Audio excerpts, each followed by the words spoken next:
Nasaan ang simbahan? Mga miyembro ay nangangailangan ng pagkain, damit at gamot.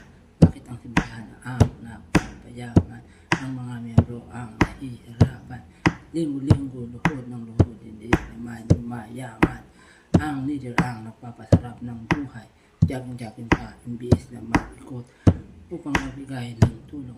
Pinagsisilbihan ng masarap na pagkain na akala mo'y Diyos sa lupa. May isang alay, luhod ng luhod, linggo-linggo, halos sa simbahan na tumira. Ngunit nang magkasakit, hindi man lang natulungan. Binayaran pa ang kanyang banal na libing. Nasaan ang simbahan? Nasaan si Kristo na tumutulong at nagmamalasakit? May puso sa mahihirap, may sakit at kapansanan. Bakit hindi ko makita? Nasa loob ba ng simbahan nagpapasarap?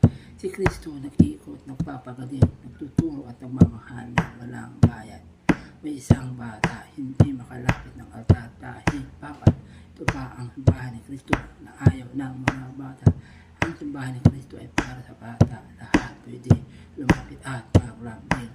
Nasaan ang simbahan? Sana simbahan mo at simbahan ko ay parihan. May pagmamahalan at paggalang.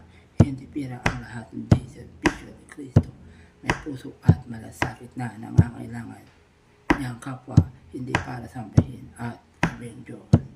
Oh yeah.